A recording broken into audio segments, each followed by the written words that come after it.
¿Qué tal? Buenas chicos.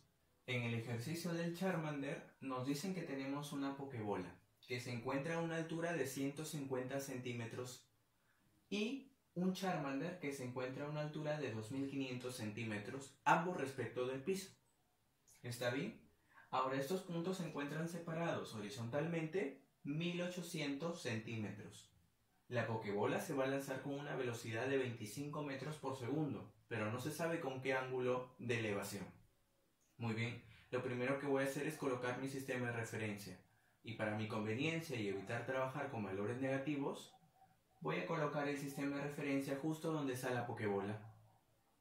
En ese caso, respecto al sistema de referencia, el Charmander se encontraría, si restamos 22.500 centímetros menos 150 centímetros, se encontrará a 2.350 centímetros respecto al sistema de referencia. Ahora, es necesario que siempre trabajemos con las unidades internacionales, es decir, los metros y los segundos. Por lo tanto, transformaré todos estos centímetros a metros, dividiendo entre 100. Para eso, 1800 centímetros se convertirán en 18 metros y los 2350 en 23,5 metros. Ahora, me piden calcular el ángulo de elevación, pero no puedo hacerlo si no tengo las ecuaciones que gobiernan el movimiento. Ustedes ya conocen cuáles son las ecuaciones generales para un lanzamiento parabólico. Siempre van a ser las mismas ecuaciones. Velocidad en el eje X es constante y esta sería su ecuación de posición en el eje X. Posición final igual a posición inicial más la velocidad en el eje X por el tiempo.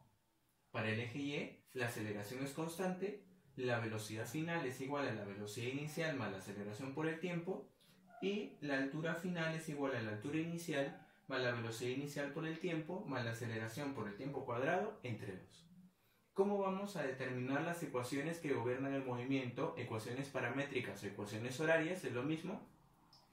En base a estas ecuaciones generales, simplemente reemplazando las condiciones iniciales, que son todos los datos que he colocado en el gráfico.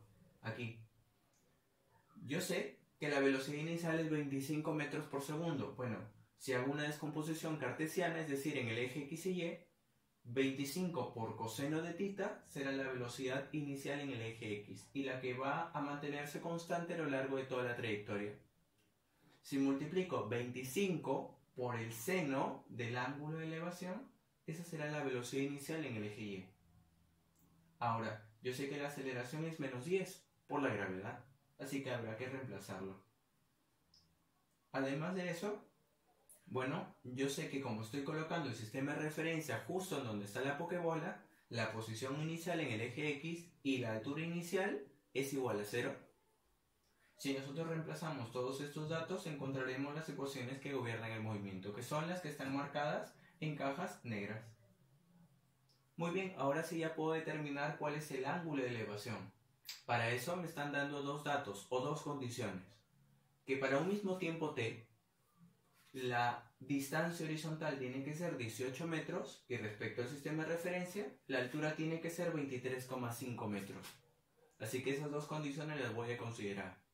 Diré, la posición tiene que ser 18 y la altura 23,5. Una vez que las reemplace, las tendré de esta manera. Tomaré la ecuación más sencilla y despejaré el tiempo. El tiempo será 18 entre 25 por el coseno de tita. Y lo reemplazaré en la ecuación más compleja. Trataré de reducirlo lo máximo que pueda. Y como siempre, esta ecuación la podré meter a la calculadora. Si lo metemos a la calculadora y bueno, encontramos el ángulo, me saldrá 10.144,12. Pero este ángulo es muy grande. Tendremos que pasarlos al primer cuadrante.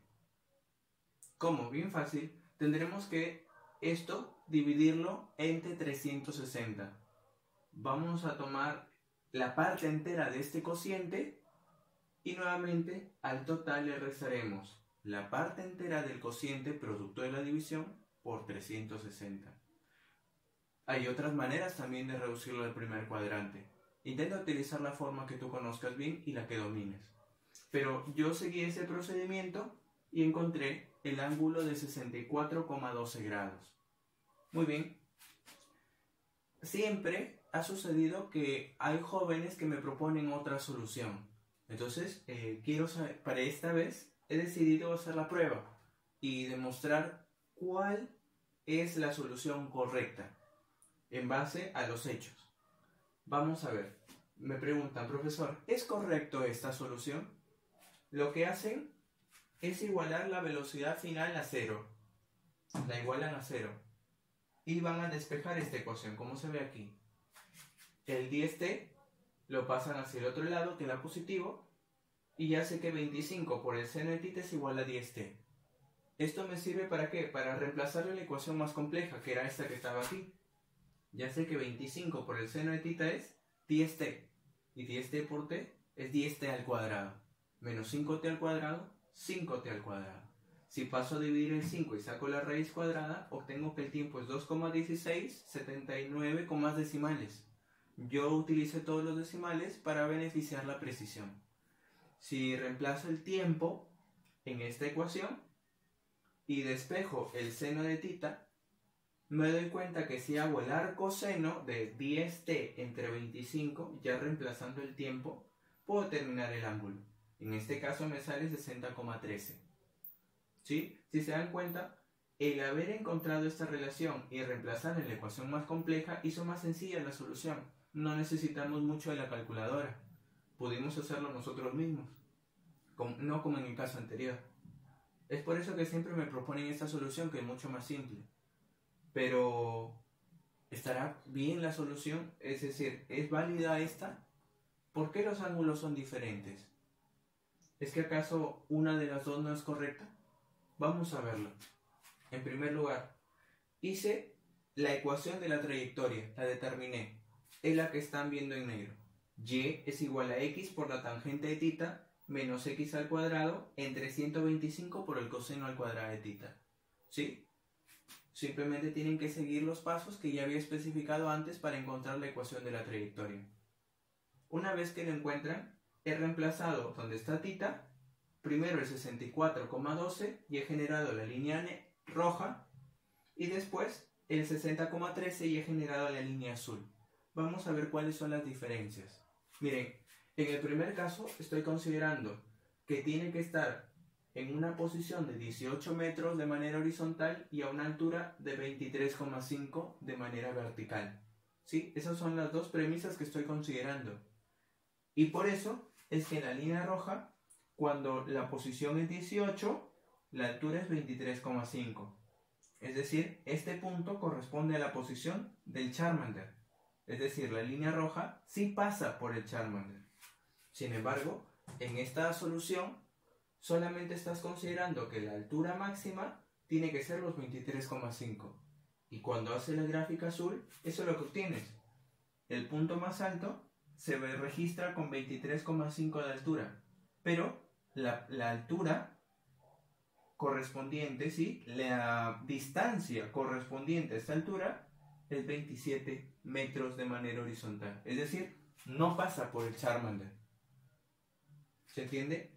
Cuando está a esta altura, no está en esta posición de 18 metros. El punto, la línea azul, no pasa por la posición del Charmander. No pasa por esta posición. Por lo tanto, la línea azul no es correcta. Esa sería la respuesta. Me toma el tiempo de hacer las gráficas con un programa llamado Desmos para poderlo determinar. Entonces, de una vez que quede claro, esta solución efectivamente es más sencilla.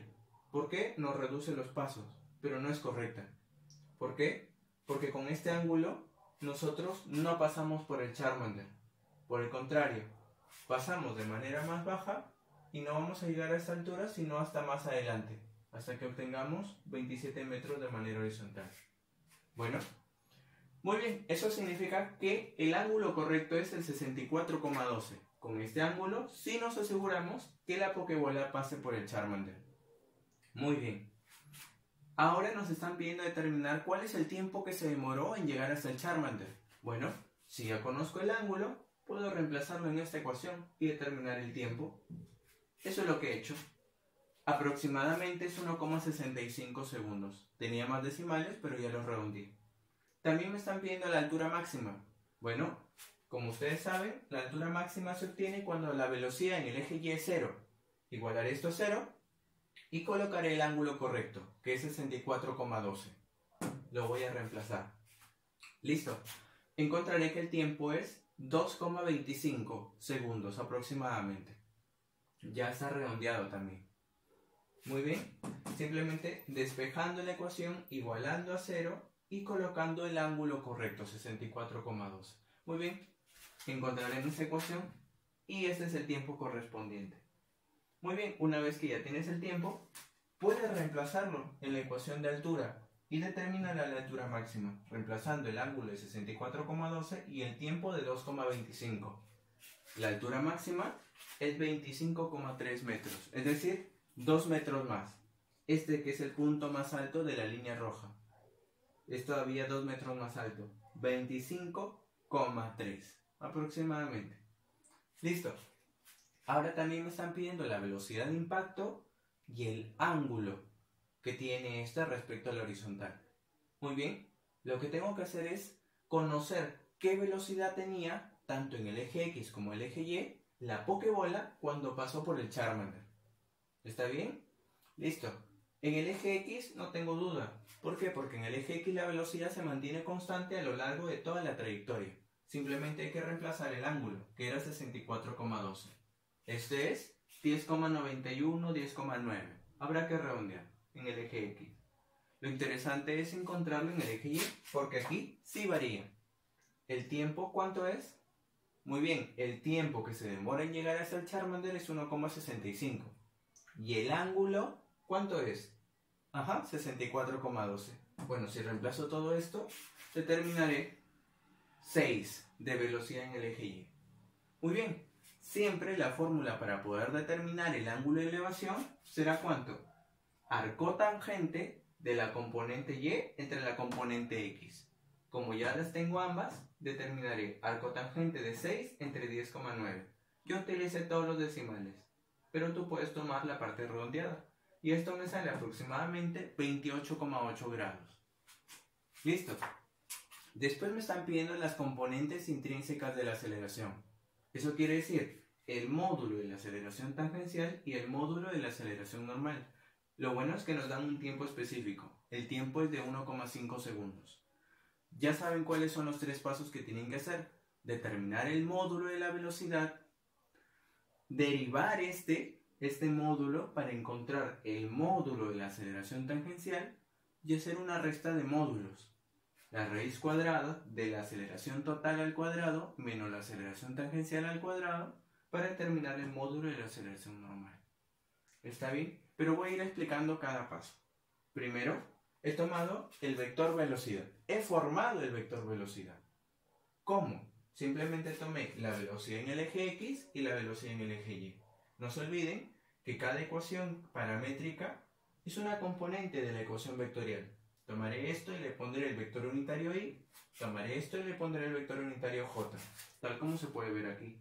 Aquí ya reemplacé el ángulo, que era 64,12. Determinaremos estos dos valores. Si yo quiero determinar el módulo de la velocidad, cada componente la elevaré al cuadrado, lo sumaré y le sacaré la raíz cuadrada. En este caso no he colocado la raíz, pero he colocado el exponente fraccionario 1/2. Si yo derivo correctamente esta ecuación, encontraré esta otra. Y si reemplazo el tiempo de 1,5, determinaré que la aceleración tangencial es menos 5,67. ¿Por qué negativo? Acuérdense que conforme va subiendo, la velocidad va disminuyendo. ¿Por qué? Aunque la velocidad en el eje horizontal no disminuye, se mantiene constante, la velocidad en el eje Y sí va disminuyendo. ¿Se dan cuenta? Claro. ¿Por qué? Porque por acción de la gravedad va perdiendo velocidad. Entonces, ¿eso qué quiere decir? Que va disminuyendo la velocidad en el eje Y. Que el vector total, el vector velocidad instantánea, también irá disminuyendo. Si una de sus componentes disminuye, pues la resultante también disminuirá. Entonces, como va disminuyendo, ¿eso qué significa? Que está desacelerando. Es por eso que la aceleración tangencial es negativa, porque está dando idea a que está disminuyendo, está desacelerando. Muy bien. Entonces, otra aclaración es que, claro, mira, ¿cómo es el ángulo cuando pasa por el Charmander? Menor. ¿Por qué? Porque conforme va subiendo, también el vector se va haciendo cada vez más horizontal. Va subiendo y conforme va subiendo, se va volviendo más horizontal. ¿Dónde se vuelve horizontal? En el punto más alto. Entonces, es lógico que el ángulo de 28,8 haya salido de esta manera, pues tenía que ser menor al 64,12. No se olviden. Va subiendo con 64,2 y conforme llega al punto más alto se vuelve horizontal, es decir, ángulo cero. Y después va decayendo. ¿Listo, muchachos? Muy bien, entonces para determinar la aceleración normal, ya les había dado la fórmula anteriormente. Era la raíz cuadrada del módulo de la aceleración total. Bueno, la aceleración total es menos 10 al cuadrado, 100. Menos el módulo de la aceleración tangencial al cuadrado. De una vez hay que reemplazar el valor que habíamos determinado antes. No hace falta poner toda la ecuación en función del tiempo. Si ya tenemos el valor para 1,5, pues tomémoslo y elevémoslo al cuadrado. Al hacer la resta y sacar la raíz me quedará 8,24 metros por segundo al cuadrado. Por otro lado, también me están pidiendo el vector unitario en la dirección tangencial. En ese caso, tengo que recordar que no me lo están pidiendo para un tiempo específico. No me están diciendo para 1,5. Por lo tanto, lo dejaré en función del tiempo. Pero para encontrar este, es decir, E de tau, o el vector unitario E tangencial, lo único que tengo que hacer es dividir el vector velocidad instantánea, que lo tengo aquí, entre su módulo. Es decir, cada una de sus componentes entre esta raíz. Cada componente entre esta raíz. Dividiré 10,9 entre esta raíz, como lo pueden ver, mi. Dividiré 22,5 menos 10t entre esta raíz, ¿no? Toda esta raíz, tal como lo pueden ver aquí, en J. Y ahí ya habría terminado con la solución del problema. Estoy atento a sus dudas, chicos. Muchas gracias.